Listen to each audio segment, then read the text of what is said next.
into this thing, man. One of the major prevailing news around everywhere is the Deshaun Watson situation. Obviously, the NFL Players Association has the ball in their court right now. We're looking at, the NFL, and they've already named a arbiter who is going to hear the new news. And here we go in the screen. Former New Jersey Attorney General Peter C. Harvey will hear the Deshaun Watson appeal. Now, OG, you know a little bit about this man. You know a little bit. He, as being a political pundit as yourself and into the game, what do we know and what do the fans need to know about Mr. Harvey? Well, we know that Mr. Harvey was the former Attorney General for the state of New Jersey. Was not elected, but appointed. Right? There's nothing wrong being appointed to a position, right? I'm sure he served it well. Democratic, he's a Democrat. He is on the NFL's Racial and Diversity Committee. He's given recommendations to the NFL before. A former prosecutor. And I can just say this. And I thought about it yesterday, G, on my way home, driving home. Deshaun Watson is screwed. He's screwed. Yeah. He's been screwed from the beginning, right? And I'm just gonna say this, right? Because we're on Friday, we're gonna keep it real, 100, right? Yeah. You know, I was in one of the best professional sports league unions in the country. I think the two best are the NBA, and I think above the NBA, I think Major League Baseball is the best. I think we come in under second under the Major League Baseball. I've always been disturbed because I never felt like the football players really exercise the power that they had, right? And this is not even about a power play. It's just about a level playing field in the world of employment. And if you don't, the union's job is really to protect the players. We're not standing behind the cause. We're not standing behind this. Your job is to represent my interests to the fullest, right? Within the bounds of the law. As I put this together, I don't think that Deshaun Watson is being represented to the fullest. I have been saying it from the beginning.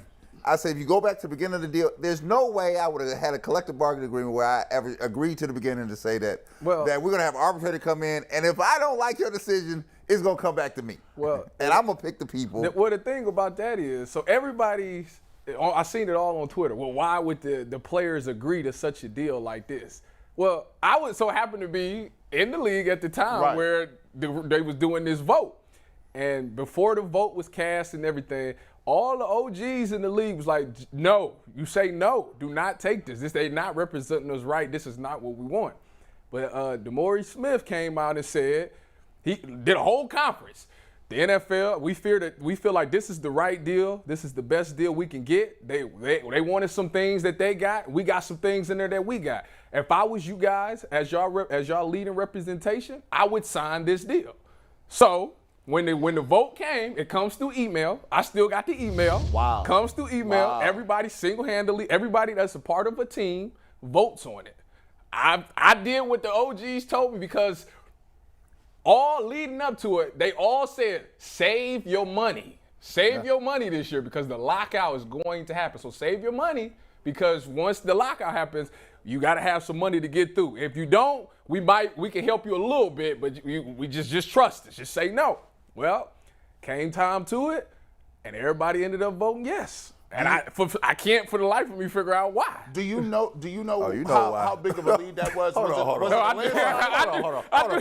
He knows why. Okay, I do know why. It's the cheese and the cheddar. Wait a minute. That's what happens. What happened? So they voted For those yes. who don't know cheese and cheddar, it's the money. They voted yes because you're talking about you asking players.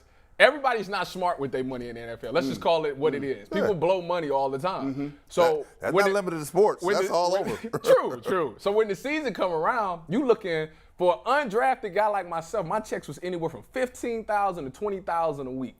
So you telling me to leave that on the table for God knows how long, like I can't afford to do that. And like, Tyvus, as an undrafted player, you thinking like, I don't know when I'm gonna get this back. Exactly. You better come to me because I had a talk with Tyvus earlier. I'm just saying. So if the young guys, so let me just to paint the picture for everybody, because we got two guys and you don't get this often. One collectively bargained in the NFL, one in the NBA. Right. Now in the NBA or in the NFL, when you're in the off season, yes, are you getting checks regularly, or no. you gotta wait till the season? So once they changed it now with the new CBA, you get it for instead of 17 games, I think it's 34 or 36 weeks or something like that. So now you do get some in the off season. But until then, after that last game, whenever your last game was, you got your last check came the next week, and that was it. Until OTAs, you get $1,000 for OTAs a week. That's it.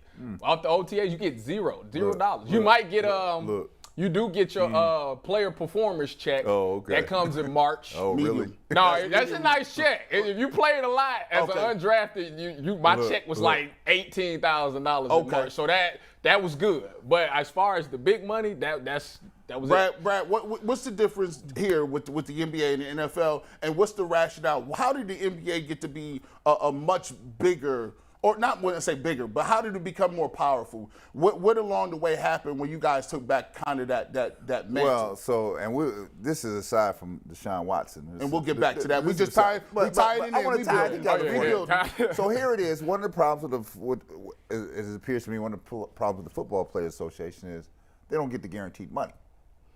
They take these lump sum payments up front, right? Mm-hmm. And they just use that as clickbait for them later on. It's like somebody holding a carrot in front of the horse. You keep coming for this carrot because you're going to need this carrot. Now, so when I was in the league, right, so Isaiah Thomas was running the Players Association. And Zeke going to be on the show. You know, I didn't talk to him. He's going to be on the show. I love And so Zeke kept Isaiah Thomas kept it 100 with everybody. 100. And they said, look here. Because they have to know that you will go to the mat for a position, right? Mm-hmm. So this is not even about Watson. The argument that's before you now is not even about Deshaun Watson and the shenanigans, right? Mm-hmm. It's about equality and fairness in the process for all levels of employment here. Zeke told her, he said, listen, he wouldn't just keep your money. He'd tell people low man on the totem pole. Low man on the totem pole is the person that's not making the most money. I don't know what to tell you. We're going to the mat on this one. I don't know how it's going to work out for you. But that's how we move. That's how we move it. That's how we move it. And so when he's speaking, I know Magic running with it, MJ and them running with it, right? Because they're not going to buck the system. Right. Because the only thing you have here is they must know that you will walk out the door at a time, not in the off season. Brad, everybody talked about doing that. Y'all never walk out the door. When it came time to cast that vote, they switched the story. Bring it full circle. Full circle. All right. Full circle. Now that's how we got to this. So everybody want to know why did they agree to this? That's how we got to this collective bargaining agreement right there. Bam. So now you got a rock between a rock and a hard place. And I think some of the times we underestimate the NFL. They code. They calculated, they played no games. And what they've really done essentially, if you really, this is you ain't slick Friday. Right. Let's be clear. They had what, 24, 26, 30 allegations with women in it. Do you believe that it was just some sort of coincidence? It was Sue Robinson, who happens to be a 25-year experienced judge that was presiding over that. Now, that wasn't good enough, so we got to go get something else. And trust me, they've heard whisperings of people talking about discrimination in terms of the way they handle white owners and black players. Do you think it's a coincidence, Brad, that now we have a guy on the Diversity Council? Yeah. He's part of the black community. Yeah. He's a Democrat. He fits all the boxes. Yeah. So now when the verdict comes back, they can say, look, we fair. Look what we did. But you're leaving out a big portion is here. And I'm not saying the guy not fair. I don't know him from Adam, but I know this. He's a prosecutor by nature. Yeah. He's supposed to bring charges. He's not here to adjudicate the case. That's the thing. They set the NFL set it up perfectly. What was the point of Sue Robinson? Why did we even go through Sue Robinson clearly states that if I could, he's guilty. If I could, I would put the charges that I want. But because of this, I cannot. Because of y'all precedent, I cannot. So now it's out in the atmosphere that technically he should get it. So when this prosecutor comes up in there, this new, what's his name, Harvey, come out there and drop the hammer down, they can say, well, we already told you it was coming. There goes Steve Harvey right here. So hold on. Here, and this is not disparage Peter C. Harvey. I don't know him from Adam, right? But I know what I can read. I know I've been in the game. I know what the game can look like if you're not paying attention. Here's the story. He's a prosecutor by nature, right? By nature. So do you think he helped the NFL craft the disciplinary policy that you have today? Mm-hmm. How can this thing is so incestuous? I don't even know how it can even exist. I'm going to bring somebody, because this has to be at a place where you had an independent arbiter, Sue Robinson, first. Mm-hmm. I don't like that decision. That decision don't fit me, which is fine in the process. But we're not kicking it back to somebody internal because picked him in 2 days. Right. Yep. They already had it. This thing was already coming. It was already good. So now that we look at it, we fast forward, we look at what the play is, right? Yeah. We understand what it is that the NFL is attempting to do. My question is, what is the recourse for the NFL Players Association to get some sort of right now they're just getting smoked. Right now they lost to Busby. And he's doing a whole perp walk right now. Yeah. They lost to him. He's doing victory laps in the public. Now the NFL comes out the day before the deadline was like, we're appealing. And the NFL Players Association is still radio silent. Well, let me just go with this, right? Because I've surveyed the landscape here. And I said Watson is in a bad way, right? He's in a bad way. And here's the first thing. The first was the agreement to the process. Yes. So Watson did not know this was coming down his way, but this is what happens at the end of that, right? So he's sitting there with that. And now the way this is set up, I never understood at the beginning why the NFLPA came out the day before the decision by Sue Robinson and say that we're gonna stand by it. I don't know what you're gonna do. I'm not agreeing to nothing until I see what you do. Right? So now what happens is, because they said they have not appealed, right? They would not appeal. So the fact, by de facto way, they now have agreed to the six-game suspension, unless they file an appeal to the 6-game suspension by today, right? So people run around talking about Watson can go to court and he gonna play in the first. No, he not. That's already done. Unless they file that appeal today. Secondly, that's the next question. We'll get to that next. Secondly, there's the only route. So let's say by what we see, it's gonna go bad because the NFL coming for blood. They're not coming for 6 games. They want games and money. Man, and treatment. They want games, money, and treatment the whole nine to be able to do the perp walk. You gonna do the perp walk today? Yes, you are. I said this is where the union is supposed to protect the interest, not of Watson, because I don't know what the hell Watson does. But I know this. If I'm paying, and my man showed me some of the fees they paid here. Sure did. I said some of the Player Association do fees. I said, this is what you get for your representation. A week. I said, this is what. Hold on, break that. I need to bust that down. Oh, you want to see it? I need. You want to see? Hold on, let me bust that down. Let me. This don't show him your check. He need to see it. You ain't getting this per week. I'm getting union dues live on television. They telling me exactly how much you pay. This is what y'all got for this work. Yeah, this is the work. Look, there you go. There goes the work right there. That's a week now. That's just 1 week. That's one game check right there. Out of every check, that right there. Oh yeah, it's staggering. Staggering. So again, I come. Hold on. It's 53 people on the roster. And I come back. That times 53. They're getting, just so you know. Just so you know. They're getting greased. They're getting greased. You're getting taken behind the shed. They're right. They're getting greased. I said the boys in the NFLPA, they're eating well. They're eating very well. I said your job is to protect the interests of the group, not of the individual, but of the group. That's your job. I'm gonna tell you this. The problem, G, they will get the Player Association and the league, they have an incestuous relationship. They can get too chummy at times because we all know one another. Mm-hmm. You do me a favor, I do you a favor. The problem come back to bite you now because the way Watson, where I left off on the Watson thing is, so unless they file that appeal by the day, right, the 6 games was a foregone conclusion, yes. right? And I will tell you this, because I even got on the phone, I said, let me call some folks I know in labor law, right?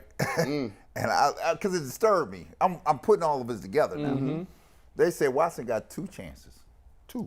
Let's talk about it. The 2 chances are, 1, because you know the hammer coming down. Mm-hmm. So when it comes down here, he's already boxed himself in if he doesn't appeal the first thing by saying, I technically agreed to the first setup. So now you're arguing the fairness or disparate treatment. Yeah. That's what you basically argue. Mm-hmm. Right? They said it's a race at that point.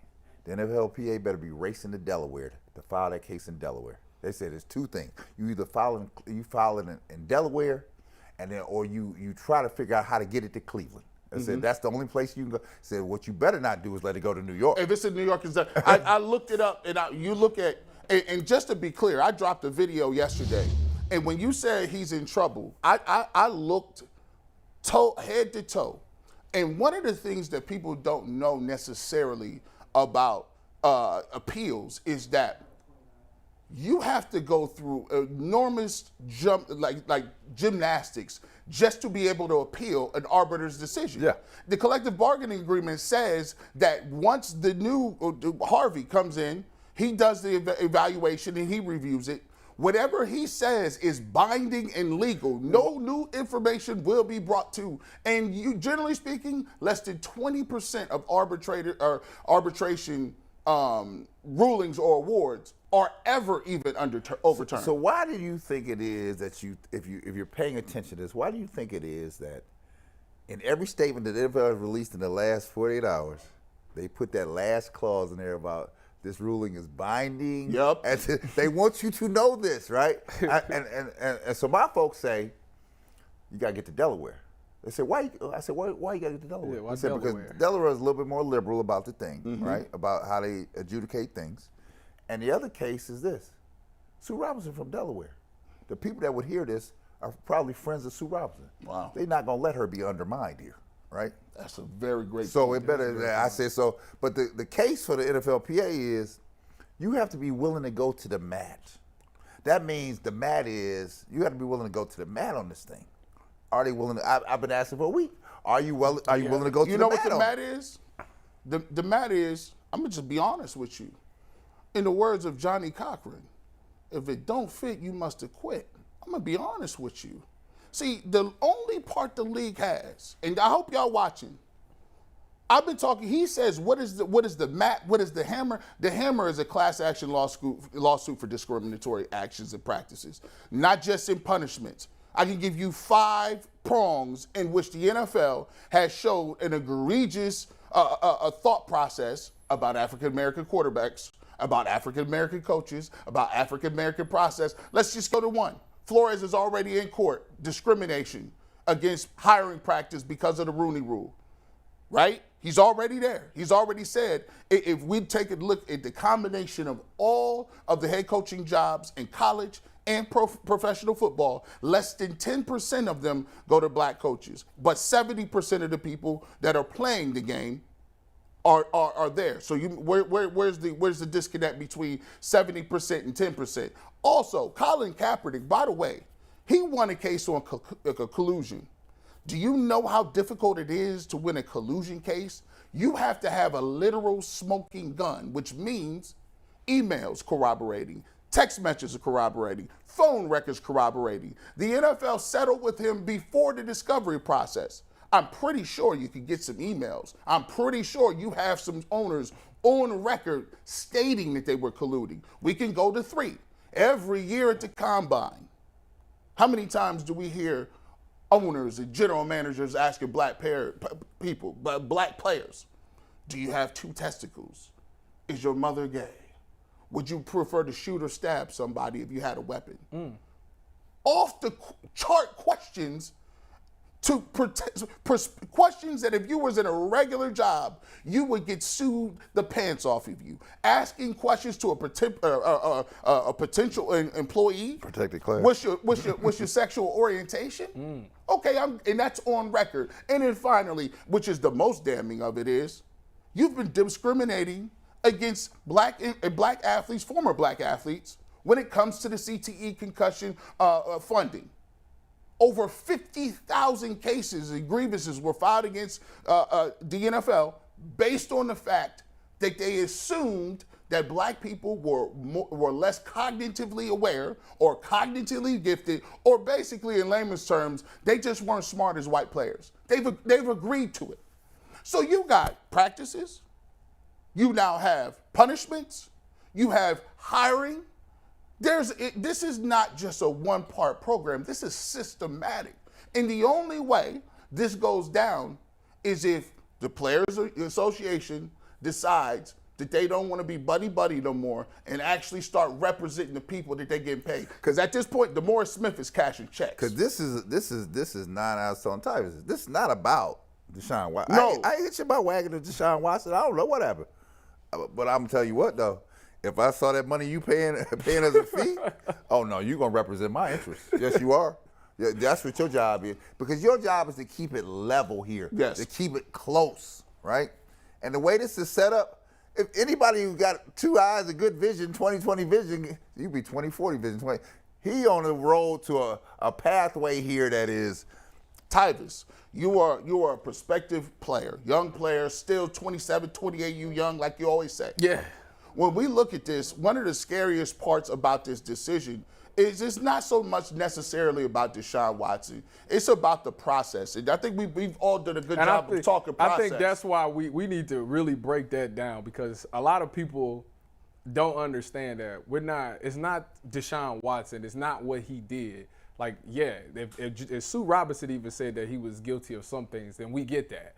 The biggest problem that we have is the process and what they're doing. That's the process. Where the big issue is. It's not whether Deshaun Watson is innocent or guilty, because they clearly said that he did something.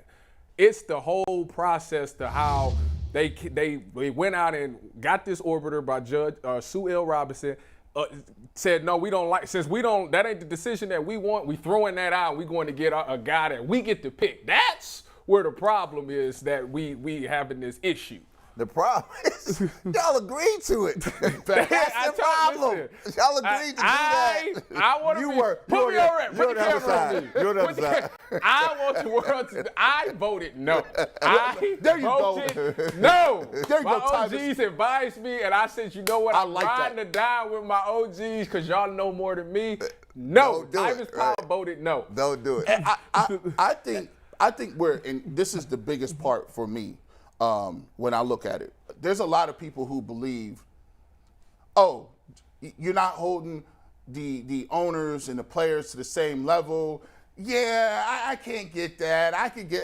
But it's hypocrisy. You know how it goes. Yeah. Mm-hmm. No. See, that's how it goes until you look up what the law is. Yeah. Right. The law states that you are opening yourself up for criminal and civil litigation when you basically say, I'm going to go to the nth degree on Deshaun Watson, but I ain't going to mention the Texans. See, here's your problem. And that bothers me.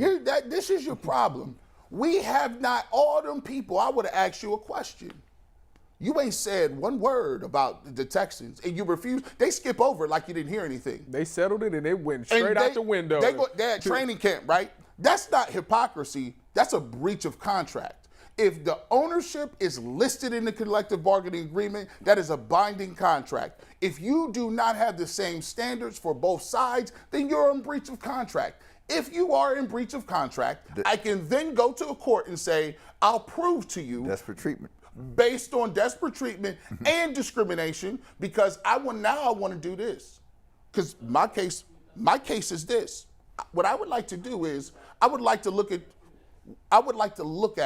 what type of process you went through. So we talk about process. I don't want, so we can all stay on the same page here. Watch, we follow the rationale. We talk about process. So if we want to talk about process and compare process for disciplinary actions, right? I just go to court and say, I would like some discovery on what internal memos and process that the Houston Texans went through, Daniel Snyder went through, and Robert Kraft went through. If you get that, you can then see that in 90% of those cases, they didn't even talk to him, didn't say anything, didn't issue a statement. So now you have that to juxtapose with Deshaun Watson now, right? Right here. So, go ahead. Let's see, here we go. There's the NFL's appeal of Deshaun Watson's sanctions for multiple sources. They want 1 year. I told they come for blood here. Right. 1 year indefinite suspension plus treatment plus let's say no. Oh, they want some money. Oh yeah. Because they're gonna trade off something for the money. Well, that's the biggest. That's been the biggest public outcry about the whole thing. Even with the 6 games, I don't think it was necessarily the games. I think it's the fact that it was only $334,000, whatever the heck it was. See here, that was the thing. Like, he ain't even losing no money out of it. Clear, the NFL is not to be made a fool of, right? Yes. The Browns in this contract are making a mockery of the NFL, right? Because they're trying to hold this one thing together. And they say, we know how you staged this contract. Well, you tell me you didn't. Well, do it. they say the Browns say that they did this with a lot of their people that they signed. Here's the story. The optics. The optics of it looks bad. have them looking bad. It looks right? bad. So I'm not saying they're not trying to malign anybody. They only operated within the rules that are on the table. Yeah. Right. So don't get mad at them because your rules allowed it to happen. So I say this. I say I'm not hitching my wagon to Deshaun. Well, I don't know what happened. I've been saying that from the beginning. But to your point, they say, well, Sue Robinson, her judgment was that he had done X, Y, and Z, right? Yes. That's what. But then I'll go to the grand juries in Texas. It was said X, Y, and Z did not occur. And see, they're good. They are so good because what they do is they use that terminology, but it only describes the collective bargaining agreement. In the conduct policy, she said, based on the conduct policy, this is what we believe happened. But that's not criminal. She's speaking about 2 different things, and she understands that people are not going to catch up. They just believe what they're going to believe, right? McNuggets, what we got, man?